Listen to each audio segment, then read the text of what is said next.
एक तो आपका लक ने साथ दिया बिल्कुल। कि कुछ क्वेश्चंस जो है आगे से गलत हुए तो वो आपको बोनस मार्किंग हो गई, 100%। तो वो एक आपको सपोर्ट मिल गया।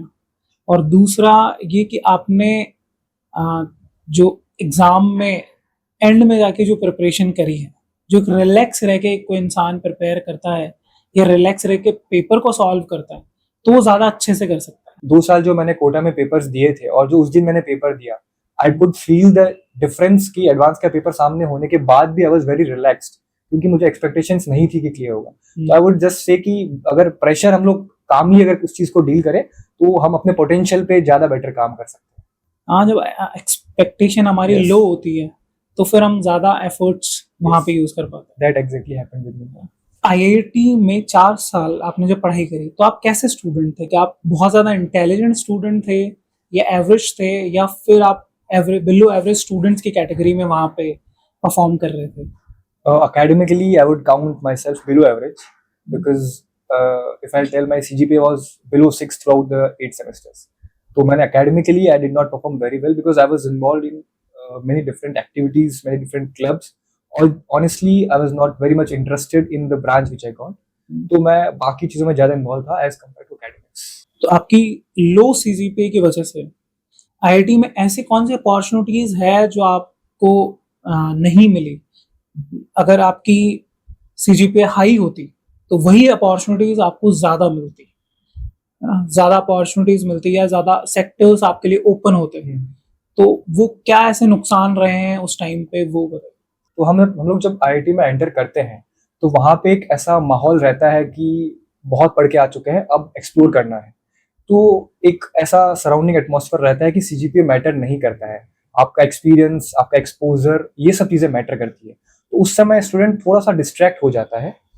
उसके जो नेगेटिव पॉइंट्स है, क्या नुकसान रहे, वो मैं बताता हूँ कि आईआईटी के अंदर जितने भी क्लब्स हैं उनकी लीडरशिप जो पोजीशंस रहती है, यू कैन ज्वाइन देम, आपकी सीजीपीए कुछ भी हो, बट उनकी जो लीडरशिप पोजीशंस रहती है वहां पे सिर्फ वही जा सकता है जिसका सीजीपीए एक फिक्स क्राइटेरिया को अबव रहता हो। फॉर एग्जांपल 6 है कि 7 है, otherwise you can not be on that leadership position. तो आप क्लब्स ज्वाइन कर सकते हो, पर Yes. उनके लीडर बनने के लिए आपको एक अच्छी सीजीपीए होना जरूरी है। यस, और उसका नुकसान आपको मिलता है जब आप प्लेसमेंट में बैठते हो। इसको हम लोग आईआईटी कानपुर की लैंग्वेज में पीओआर बोलते हैं, पोजीशंस ऑफ रिस्पांसिबिलिटीज। तो ये आपके रेज्यूमे में ब्राउनी पॉइंट्स रहते हैं कि आपने इस क्लब को मैनेज किया 1 साल।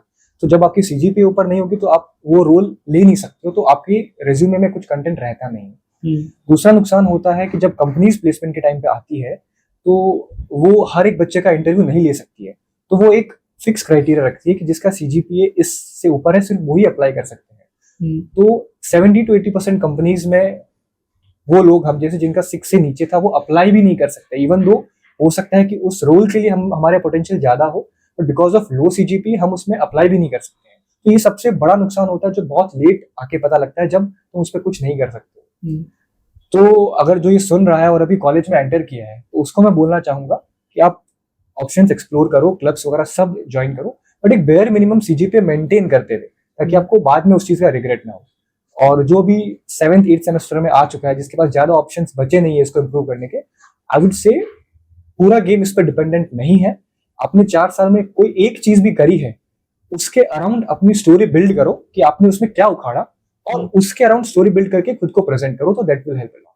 तो आईआईटी में कितना बेयर मिनिमम सीजीपीए रखा जाता है जिससे कि सारी अपॉर्चुनिटीज वो एक्सप्लोर भी कर सके, और सीजीपी की वजह से कुछ ऐसा पार्ट भी ना हो कि वो कंपनीज में इंटरव्यू में या इंटर्नशिप के टाइम पे उसको वहां पे बैठने के लिए नहीं दिया जाए?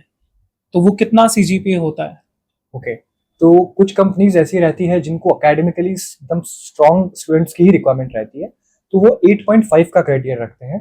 बट अगर आप 7.5 का CGPA through out the 8 semesters अगर आप मेंटेन करते हो और आप कोई भी 1 या 2 क्लब में अच्छी लीडरशिप की पोजीशन ले लेते हो, तो आपका रिज्यूमे बहुत ही सॉलिड दिखेगा और आप बहुत अच्छे से बहुत ही अच्छी कंपनीज में आप अप्लाई कर पाओगे। बिलो 6 जो रहता है वो आगे आके बहुत नुकसान देता है, क्योंकि 6 का वो डेंजर जोन रहता है, उसके नीचे कंपनीज प्रेफर नहीं करती है स्टूडेंट्स को लेने में।